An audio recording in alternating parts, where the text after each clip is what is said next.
अस्सलामुअलैकुम फ्रेंड्स, कैसे हो आप। उम्मीद करता हूँ आप खुश होंगे, हंसते होंगे, मुस्कुराते होंगे, हैप्पी होंगे, खेलते कूदते होंगे। आप देख रहे हैं अपने चैनल को जिसका नाम है Pakistani genius reaction YouTube channel, जो हम लोगों ने बनाया है आपके लिए, आपसे बातें करने के लिए, नई इन्फॉर्मेशन के लिए।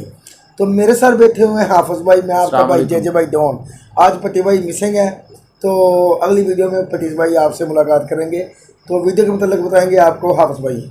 वीडियो है जी कि इंडिया 2030 में कैसा दिखेगा, क्या क्या डेवलपमेंट होगी इंडिया में, क्या क्या इम्प्रूवमेंट होगी, उस पर वीडियो हमें भी देखना अच्छा लगेगा कि भी आपका देश क्या क्या डेवलपमेंट कर रहा है। वाह जी वाह। वीडियो बड़ी इंटरेस्टिंग होने वाली, वीडियो को आपने एंड तक ज़रूर देखना और अपने दोस्तों के साथ शेयर करना, लाइक करना और सब्सक्राइब करना मत भूलें। तो सब्सक्राइब का बटन दबा दें। आपका बहुत बहुत धन्यवाद। तो चले हैं आप वीडियो देखते हैं। स्वागत है आपका चैनल की एक नई वीडियो में। तो आज इस वीडियो में हम कोशिश करेंगे भविष्य में जाने की। जी हाँ, आज से तकरीबन 10 साल बाद यानी 2030 में आज के मौजूदा हालात, भारत के पिछले सालों की प्रोग्रेस और चल रहे प्रोजेक्ट्स को एनालाइज करके हम आज ही कोशिश करेंगे ये जानने की कि कैसा हो सकता है भारत 2030 में और कैसा होगा हमारे लिए हमारा आने वाला भविष्य। तो देखते रहिए इस वीडियो को। हेलो दोस्तों, मेरा नाम है दीपक, आप देख रहे हैं इट्स इनक्रेडिबल फॉर यू। तो चलिए शुरू करते हैं।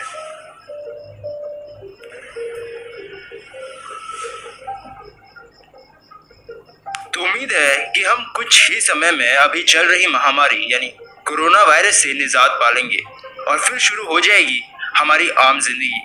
लेकिन ये बात तो माननी पड़ेगी कि इस महामारी का असर भले ही ज्यादा नहीं लेकिन कुछ हद तक भारत पर भी होगा। अभी तो फिलहाल हम इसके केसेस के नंबर को कम करने में लगे हैं, लेकिन जैसे ही ये खत्म होगा तब इसके दूरगामी परिणाम हमें देखने को मिलेंगे, जिसका सीधा असर कहीं ना कहीं हमारी भारत की अर्थव्यवस्था और अभी चल रहे प्रोजेक्ट्स पर भी होगा। लेकिन हमें यहाँ बात करनी है आज से तकरीबन 10 साल बाद की। मतलब धीरे धीरे इतने सालों में ये सब कंपनसेट तो हो ही जाएगा। तो तब कैसा होगा 2030 का भारत। तो सबसे पहली चीज जो आपको भारत में 2030 में देखने को मिलेगी वो होगी बुलेट ट्रेन्स। अनुमान के अनुसार 2030 तक भारत के बहुत बड़े नेटवर्क में बुलेट ट्रेन्स दौड़ने लगेंगी। इसकी शुरुआत मुंबई अहमदाबाद रूट से होगी और 2030 तक लगभग हर बड़े राज्य को बुलेट ट्रेन एक दूसरे से जोड़ रही होंगी। मतलब 2030 में आपको दिल्ली से मुंबई या कहीं और जाने के लिए घंटों इंतजार नहीं करना पड़ेगा, क्योंकि जापानीज टेक्नोलॉजी की हाई स्पीड ट्रेन पूरे भारत को कनेक्ट करेंगी। साथ ही अगर बात ट्रेन की हुई ही है तो 2030 तक लगभग भारत के हर राज्य में मेट्रो सिस्टम होगा। वैसे तो कई ऐसे राज्य और भारत की राजधानी दिल्ली ऐसी जगह हैं जहां आज ही वेल कनेक्टेड मेट्रो सिस्टम है और साथ ही इस वक्त ही 15 से भी ज्यादा शहरों में मेट्रो का काम अभी चल रहा है और 11 से भी ज्यादा शहरों में पहले से ही मेट्रो सिस्टम पूरी तरह दुरुस्त है। तो फिर जिस रफ्तार से ये रैपिड ट्रांजिट सिस्टम पूरे देश में फैल रहा है, ये कहा जा सकता है कि 2030 में पूरे देश में वेल कनेक्टेड मेट्रो सिस्टम होगा। और अगर मेट्रो सिस्टम की बात आ रही है तो भारत में दिल्ली या इसके आसपास रहने वाली सभी लोग ये जानते हैं कि सड़कों पर कितनी भीड़ रहती है। कभी कभी तो इतना ट्रैफिक रहता है कि 1 घंटे की दूरी तक जाने में 5-5 घंटे तक लग जाते हैं और ये हमारी सरकार को भी पता है। इसलिए सरकार ने कुछ समय पहले गुरुग्राम में पॉड टैक्सी शुरू करने का प्रस्ताव दिया था। ये पॉड टैक्सी असल में थोड़ी अलग होगी, जो जमीन के बजाय हवा में एक ट्रैक पर चलेगी और क्योंकि ये इलेक्ट्रिक और ड्राइवरलेस होगी तो ना तो इससे कोई पोल्यूशन होगा और ना ही किसी टैक्सी ड्राइवर को सैलरी देने का खर्चा। मतलब इतने से ये भी अनुमान लगाया जा सकता है कि 2030 तक हमारी जनसंख्या और बढ़ेगी। शायद हम दुनिया का सबसे ज्यादा जनसंख्या वाला देश बन जाएं। तो ऐसे में सड़कों पर भीड़ और गाड़ियों की संख्या और बढ़ेगी। तो बहुत आसानी से ये प्रेडिक्ट किया जा सकता है कि 2030 में आपको लगभग हर बड़े शहर में ये पॉड टैक्सी या फिर हवा में उड़ने वाली यानी एयर टैक्सी देखने को मिलेंगी। मतलब सड़कों से गाड़ियों का भार कम करने के लिए 2030 में आज जैसे आप अपने मोबाइल से अपने लिए टैक्सी बुलाते हो, वैसे ही सिर्फ एक ऐप की मदद से एयर टैक्सी बुला पाओगे। तो फिर जैसे 2030 में भारत की जनसंख्या बढ़ेगी, काफी संभावनाएं भी हैं कि हम शायद दुनिया की सबसे ज्यादा आबादी वाला देश होंगे। तो फिर उस जनसंख्या के हालात क्या होंगे, गरीबी कितनी होगी, कितने लोग अमीर होंगे? ये कुछ ऐसे सवाल हैं जिनका जवाब शायद आप भी जानना चाहते होंगे। तो उम्मीद के अनुसार 80% भारत की आबादी 2030 में मिडिल क्लास फैमिली की होगी। वो लोग जो अपना सबसे ज्यादा योगदान भारतीय जीडीपी में दे रहे होंगे। 2030 तक करोड़पतियों और अरबपतियों की संख्या भारत में और बढ़ेगी और आज के मुकाबले उस समय गरीबी रेखा के नीचे रहने वालों की संख्या काफी कम होगी। लेकिन उनको भी यानी जो उस समय गरीबी रेखा के नीचे होंगे उन्हें वहां से निकालने में सरकार को 2030 के बाद भी काफी मेहनत और काफी सालों का समय देना पड़ेगा। जो लोग उस समय मिडिल क्लास या फिर अपर क्लास में होंगे उनमें से ज्यादातर टेक्नोलॉजी की फील्ड में ही अपना करियर बनाएंगे। ये बात हर कोई जानता है कि आने वाला भविष्य टेक्नोलॉजी से भरा हुआ होगा, जिस वजह से लगभग पूरा इंडिया कैशलेस होगा। आपको सड़कों पर ड्राइवरलेस कार्स और इलेक्ट्रिक कार्स ही ज्यादातर देखने को मिलेंगी। भारत की काफी ज्यादा आबादी उस समय ऑनलाइन शॉपिंग कर रही होगी और कई शहरों में ऐसे स्टोर्स होंगे जो पूरी तरह से ऑटोमेटेड होंगे, मतलब किसी शॉपकीपर या फिर किसी भी व्यक्ति की वहां पर जरूरत नहीं होगी। 2030 तक भारत में कई स्मार्ट सिटीज तैयार हो चुकी होंगी जिनमें ग्रीन फील्ड और ब्राउन फील्ड दोनों तरह के प्रोजेक्ट शामिल होंगे। वो स्मार्ट सिटीज आज के मौजूदा दुबई या चाइना के शंघाई जैसी ही होंगी, लेकिन टेक्नोलॉजी के मामले में काफी हद तक डेवलप्ड होंगी, जो कि उस समय भारतीय अर्थव्यवस्था को ऊपर ले जाने में अपना अहम योगदान दे रही होंगी। और यही बढ़ती टेक्नोलॉजी का प्रभाव भारत के नाम एक वर्ल्ड रिकॉर्ड भी करेगा, क्योंकि उस समय भारत में ना सिर्फ दुनिया के सबसे ज्यादा मोबाइल यूजर्स होंगे बल्कि इंटरनेट डेटा और सोशल मीडिया साइट्स पर भी भारतीयों का काफी ज्यादा दबदबा होगा, जिसकी एक झलक आपको आज के समय में भी इंटरनेट में देखने को मिल जाती है। टेक्नोलॉजी के बढ़ते प्रभाव की वजह से उस समय तक टेलीविजन लगभग कुछ ही घरों में सिमट कर रह जाएगा और ज्यादातर सब लोग वीडियो ऑन डिमांड प्लेटफॉर्म जैसे नेटफ्लिक्स या फिर अमेजन प्राइम जैसे प्लेटफॉर्म्स का ही इस्तेमाल कर रहे होंगे। अभी के अनुमान के अनुसार तब तक हम मोबाइल में 7G का इस्तेमाल कर रहे होंगे, जो आज के 4G से कई गुना ज्यादा तेज होगा। उस समय के स्मार्टफोन्स भी आज के मुकाबले काफी ज्यादा एडवांस होंगे। उनमें सॉलिड स्टेट बैटरीज का इस्तेमाल होगा, जिनकी कैपेसिटी आज की बैटरीज के मुकाबले 2 गुने से भी ज्यादा होगी और उनमें ब्लास्ट होने का खतरा बिल्कुल भी नहीं होगा। खैर, आज जैसे स्मार्टफोन इंडस्ट्रीज में चेंजेस और बदलाव आ रहे हैं, 2030 तक ये इंडस्ट्री किस किस तरीके के फोन निकाल सकती है ये शायद आज सोचा भी नहीं जा सकता।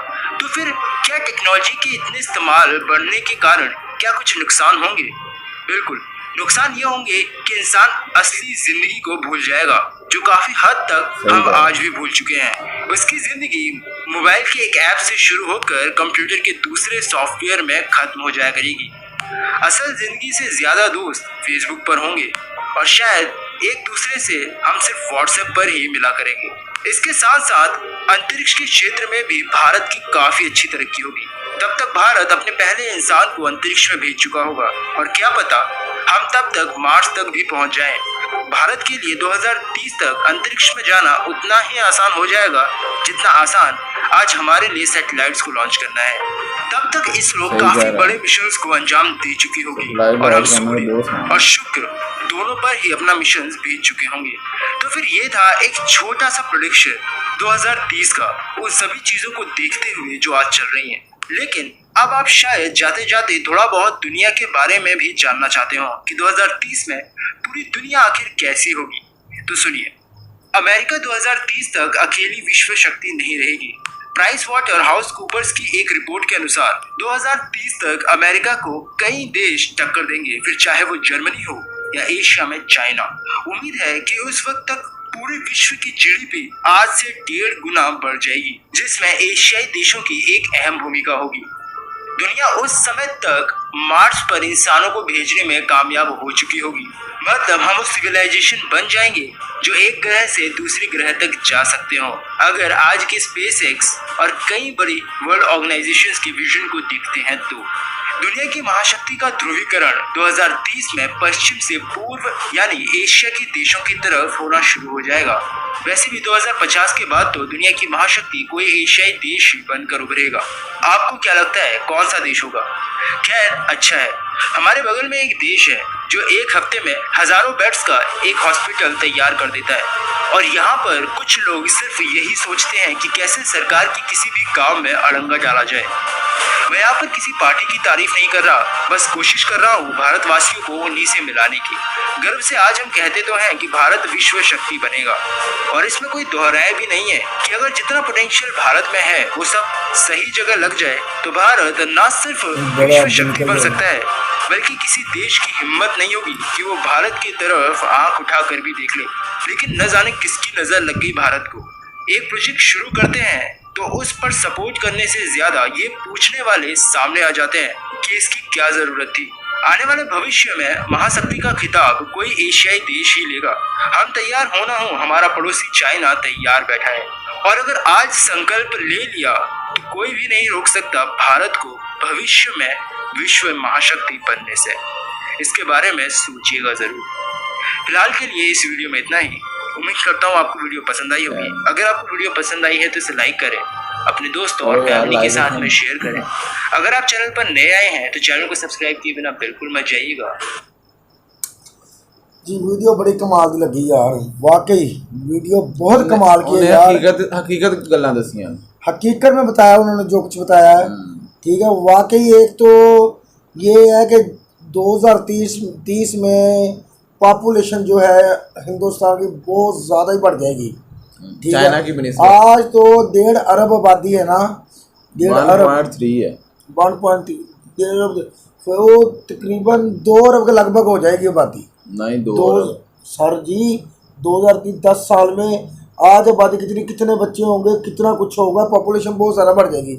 2 अरब लगभग ज़्यादा नहीं, मैंने चाइना से इसलिए ज़्यादा होगी कि चाइना ने 1 चिल्ड्रन पॉलिसी इख्तियार की हुई। तो इतनी आबादी होगी तो फिर इनको टेक्नोलॉजी उस तरह की चाहिए कि सड़कों पे रश ना हो। अब देखें कितनी आबादी ज़्यादा है तो कितना मुश्किल होता है अवाम को सफ़र करना, चाहे वो अपनी गाड़ी हो या पब्लिक ट्रांसपोर्ट हो, मुश्किल तो पेश आती है ना। ये सबसे अच्छा बेनिफिट मिलेगा अवाम को जो इन्होंने एयर बस भी बना देनी है, ठीक है। और दूसरी कारें भी जो वो होंगी, उनका ट्रैक अलग ही होगा ऊपर, उड़ने वाली एक तो उड़ने वाली है ना फ्लाइंग कार, एक दूसरा ट्रैक होगा ना टैक्सी, वो ड्राइवरलेस टैक्सी। अगर इस तरह की चीज़ें बन जाएंगी तो मैं समझता हूँ कि वो सफ़र फिर घंटों का सफ़र मिनटों में होगा, ठीक है। और दूसरी बात कि 7G यार भारत में 2030 में आ जाएगी। तो ये तो अगर ऐसा हो गया समझ लो कि इम्पॉसिबल को पॉसिबल कर दिया भारत ने। 7G जब आ जाएगी, ठीक है ना। और इसके असरात जो बताए उसने वो सही बताए हैं। एक और उसने बात बताई थी कि मार्स तक पहुंच जाएंगे। हाँ तो वो तो ऑलरेडी तजर्बे कर रहे हैं ना, वो कह रहे हैं सैटेलाइट में जाना कितना आसान है। सैटेलाइट लॉन्च करना जितना आसान है आज इंडिया के लिए, और इस तरह ही आसान हो जाएगा 2030 में किसी भी सियारे पे जाना उनके लिए आसान हो जाएगा। मार्स पे अवाम को या क्या कह रहे हैं आबादी बसाना, जनता को पहुंचाना आसान हो जाएगा। तो वो ऑलरेडी काम चल रहा है ना उनका, ये तो बहुत बड़ी तरक्की हो गई। हाँ ऑलरेडी काम चल रहा है, इसलिए उन्होंने इतना बड़ा दावा किया है ना, क्योंकि वो काम कर रहे हैं ना इस पे। तो ये मैं कह रहा हूँ अगर 7G जितना फास्ट टेक्नोलॉजी आती है ना उतने उसके अगर फ़ायदे होते हैं तो नुकसान भी होते हैं।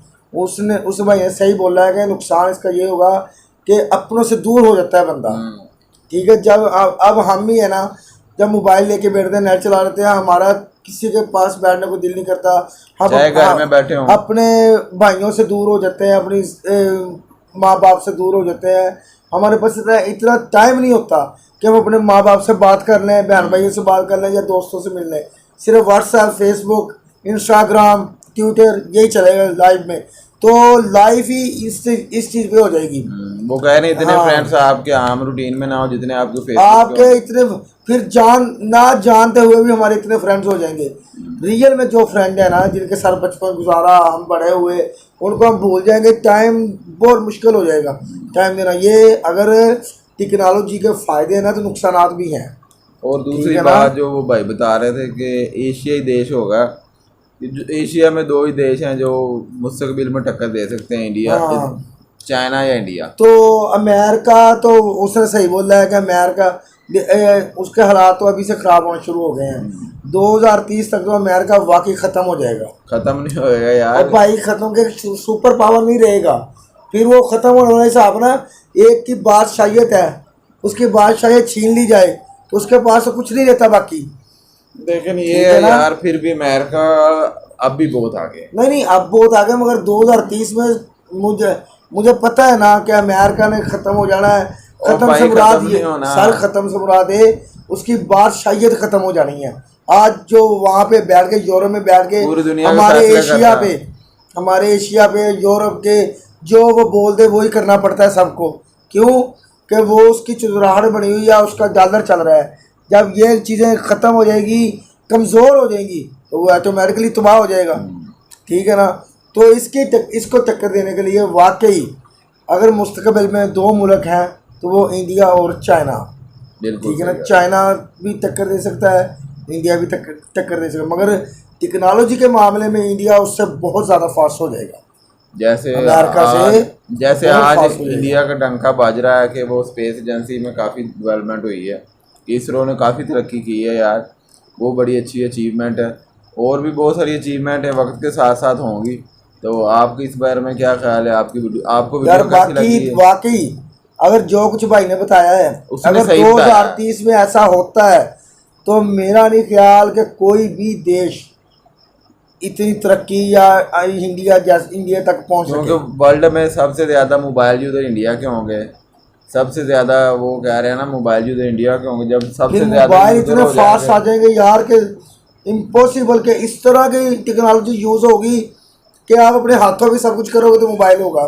बस कुछ भी नहीं होगा, कुछ भी नहीं होगा। एक पेंसिल होगी, मोबाइल होगा। समझ नहीं है, इतनी फास्ट टेक्नोलॉजी होगी यार, वाकई जिंदगी बदल जाएगी। जिंदगी मैं कह रहा हूँ कि अब भी बदल गई है, काफ़ी मजीद बदल जाएगी, हर चीज़ ही बदल जाएगी। तो इतनी डेवलपमेंट यार, इतनी फास्ट टेक्नोलॉजी में तो वैसे इंडिया बहुत ज़्यादा फास्ट जा रहा है ना, बहुत आगे जा रहा है, कई देशों को टक्कर दे रहा है टेक्नोलॉजी के मामले में, इसमें कोई शक नहीं है। ठीक है। तो बाकी 2030 में अगर जैसा भाई ने बताया, अगर ऐसा होता तो वाकई बड़ा कमाल होता है। वेल एंड गुड, वाकई कमाल होता है। आपको वीडियो कैसी लगी इसके बारे में आप ज़रूर बताइएगा, और ये भी बताइएगा हमें कमेंट में कि ये जो भाई ने बातें की हैं ये हकीकत पर मबनी कितनी है कितनी नहीं है, क्योंकि आपको हमसे ज़्यादा पता है। आप इंडिया में रहते हैं, आपको इंडिया के बारे में ज़्यादा पता है। हम तो वीडियो देख के बता रहे हैं कि अगर ऐसा होता है तो वाकई कमाल होता है। ठीक है। तो तब तक अपना ख्याल रखिएगा, मिलते हैं अगली वीडियो में। ओके जी, अल्लाह हाफिज़।